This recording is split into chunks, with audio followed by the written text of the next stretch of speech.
Hey, Article Clubbers, it's Mark. Hope you're having a good MLK weekend. As you know, this month we've been reading and discussing Gia Tolentino's The Tyranny of the Ideal Woman, and we've been getting some of our beginning thoughts out there. Thank you so much for those. And so I was thinking, now that it's the second half of the month, we can start digging a little deeper, challenging each other, connecting with each other, and going a little bit deeper in what Gia is saying. And so this week, to help with that going deeper, I figured I would go ahead and try to contact Gia Tolentino and see if she wanted to talk to us. And I think you might know this, but she said yes, which is both great as well as incredibly nerve-wracking. You'll probably find out in a moment as I stumble over my words. So anyway, that's what this podcast episode is all about. I called Gia up, totally nervous, and this is how it got started. Gia? Yep. Yep, it was really Gia. Somehow I thought it would be somebody else, but it was really Gia. And in that moment, it hit me that at some point, I was supposed to start asking her a few questions. But this is what I said instead. First of all, is it okay to call you Gia? Sure. Yeah, of course. Okay, great. And with that, we were on a first name basis and therefore best friends. Anyway, I hope you enjoyed the interview. It's about 15 minutes long. I tried to ask some of our questions, but mostly failed. Anyway, Gia was great. And she does speak here to some of the questions and topics we've been considering. So here we go. It starts right at the first question, and please enjoy. Thank you. How did this piece even come to your head?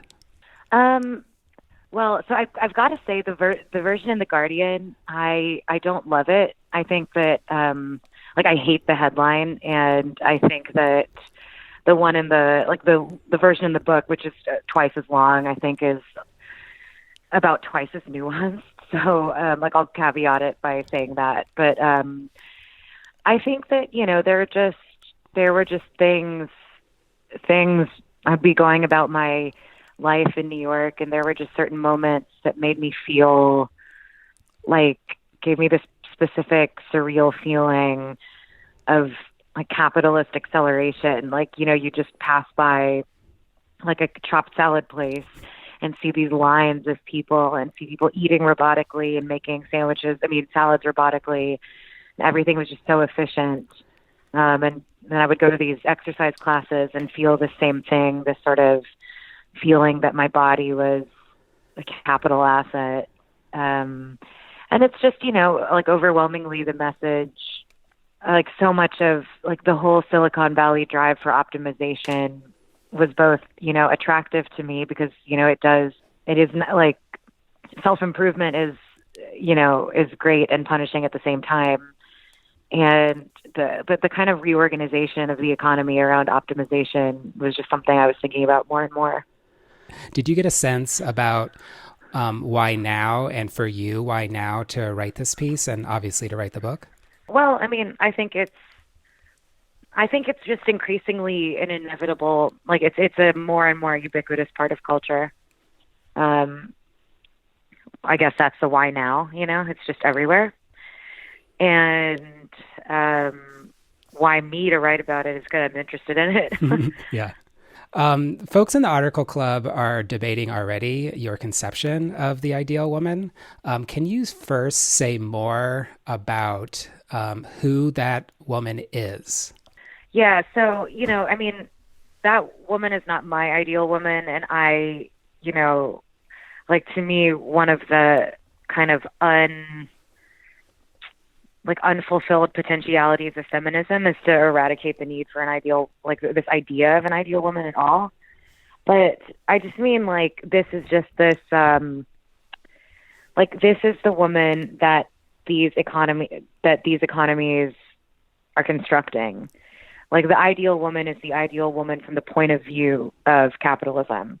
So somebody whose online presence can, get a sort of infinite engagement, someone who will enthusiastically partake in all of these optimization industries, who will treat not just her body, but her entire existence as a as like a money making proposition, as like as an end in itself, as if that was sort of her reason.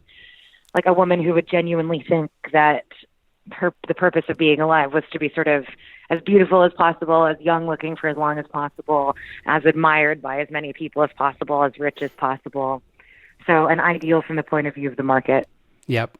And so you mentioned young and rich. Do you feel like this woman has to be white or white adjacent?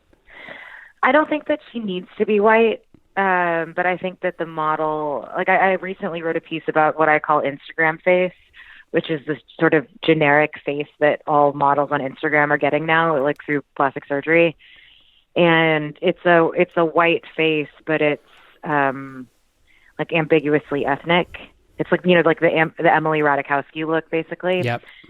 And yeah, I mean, like whiteness has, I mean, like even just at the level of white women having the access to the capital that allows the ideal woman to be produced, is a big factor of it.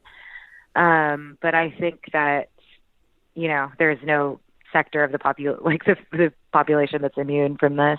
I also think, like there's a version of this for gay men, right? Like it's mostly just straight men that are off, that haven't had this economy exactly put on them in that particular way. Yeah, one of the members was talking about able-bodied as well, just because of the whole piece about. Oh, for sure. Yeah. Yeah, and then we have two women in the club who are also mothers, and they wanted to ask, can the ideal woman really be a mom? I think that, yeah, I mean, there are plenty of versions, like let's take like Gwyneth Paltrow or like, a Reese Witherspoon, or I mean, Kim Kardashian, right? I mean, she's made so much of her identity about being a mother now. But it's this sort of motherhood that doesn't really bear any reality to what motherhood with a normal amount of resources is like, It's like you're a mother, but your body looks the way it did when you were a teenager. And, like you don't actually have to take care of your kids, Like in order to avail yourself of all of these like kind of industries and possibilities, you can't be your full time, like you can't be as occupied in caretaking and sort of basic, just like family maintenance as women who, like most normal women are. Or you can take advantage of. But I think that motherhood is easily co-opted by all of this. Yeah, absolutely. So Katie, who's in the club, wants to know: do you think that we'll ever see a more diverse version, however you describe that, of the ideal woman? Is that possible, or is it impossible given the forces? I think it's definitely possible. It's also, it's like, I don't remember if this part is in the Guardian excerpt, but it's sort of like the beauty standard itself has gotten more flexible in the last decade, but I'm not sure that I care about that, even though I recognize that it's good, and I probably have benefited from it myself. But it's that basic feminist question of like more access to a bad system is not inherently rewarding. Mm-hmm. Yeah, I mean that's what we're talking about. A few women are asking, well, what if I'm not like that? Like, what if this doesn't relate to me? What does that mean for me right now? I think so I think that, like, I don't personally feel endless pressure to, like, I wrote this, my main way of relating to this is that I exercise regularly, and that makes me feel weird about sort of like optimizing my energy levels for capitalism, but I also do it just so that my head's clear. And that's my main way of relating to this. Like, I don't think, I was kind of writing this from the point of view of the market, not necessarily the average woman.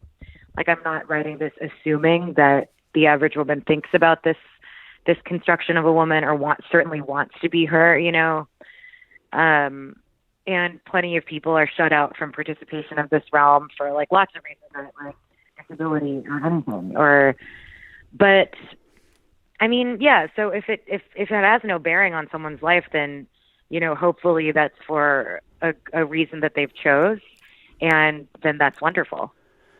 Yeah, there were a few women though in the club who one said that she's facing an existential crisis because of this. Reading your pieces, figuring out where she's at in her life. She's in, I think, her mid to late 20s, and she's asking like, so I don't exactly know what to do. Like, is it possible to resist this tyranny? I mean, I know that you don't really like the title necessarily, but is it possible to resist? Yeah, certainly. I mean, I also think that like a lot of life right now is about just recognizing that certain contradictions won't be completely reconciled, that like I am committed to feminism, but I live in a capitalist world. And I think those two things are basically at odds, but I can't change either.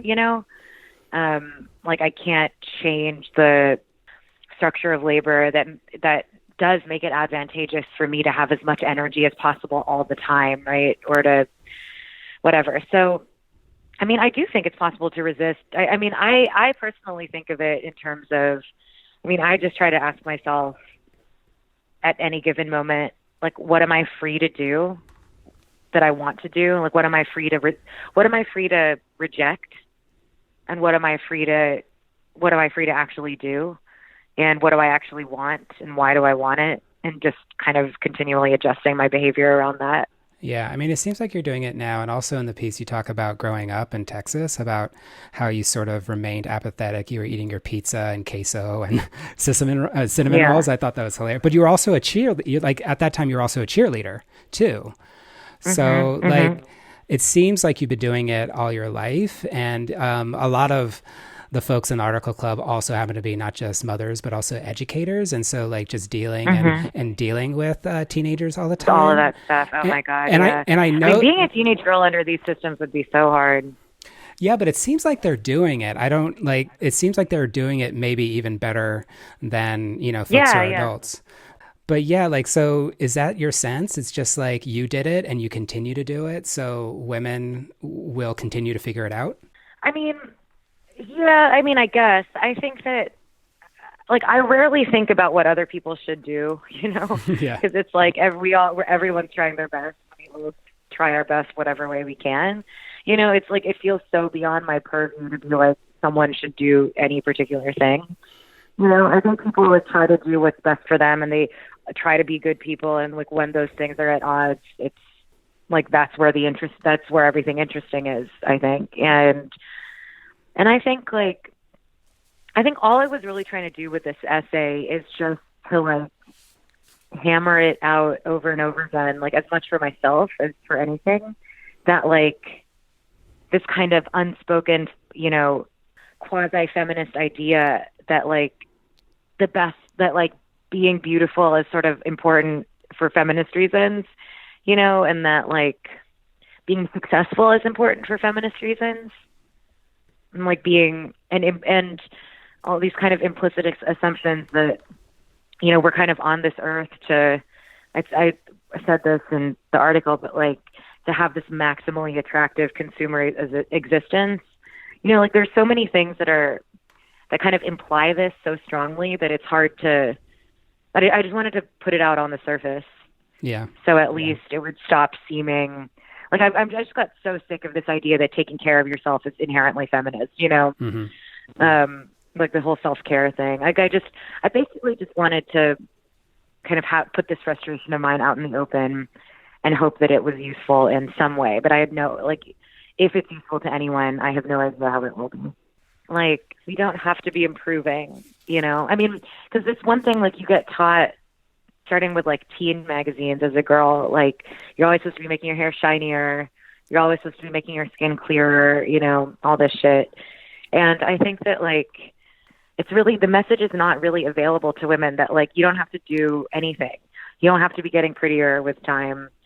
You don't have to make your body better. You don't have to eat better. You just do whatever the fuck you want, Yeah. Like it can be just as valuable to stay in the same place and not improve and have, like spend the energy taking care of yourself, taking care of the people around you, that instead of letting your attention be used by the market, you can let it be unmonetized and used to better ends.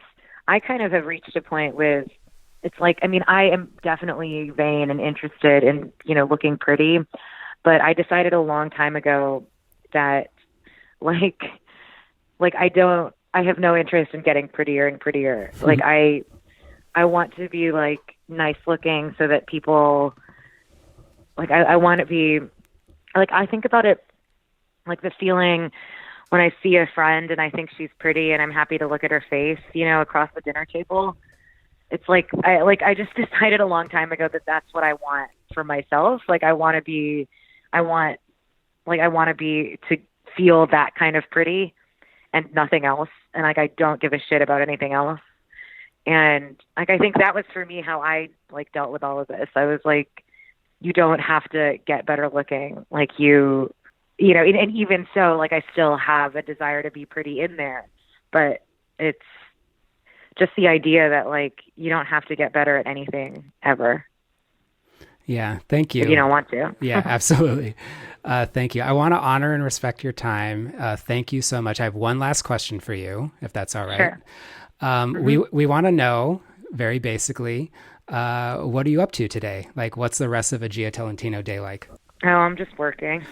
I've been in my house all day working. I had to do a photo shoot this morning, which I like hate, but it was, it was fine. So I've just been in my apartment writing. I'm writing about that Netflix cheerleading documentary. I watched it. Yeah, I literally haven't. It's so good, right? It's really, there's so many layers. I know, but it was nice and short. Like I'm glad they didn't drag it out, but. When do I literally haven't left my apartment, but I'm about to. Well, yeah, I mean, you got to get it done. When does it due? I'm going to try to file it tomorrow morning. Wow, that's amazing. Cool. Yeah. Well, again, thank you so much. We're obviously super fans, and thank you so much for saying yes to this. It's really, thank really you of course. Yeah. Have a good day. Have a great day writing. Thank you. And that's it. Thank you so much for listening, and hope you enjoyed it. And I also hope that you feel inspired to share your thoughts in our ongoing discussion over at articleclub.org. Have a great weekend, everybody.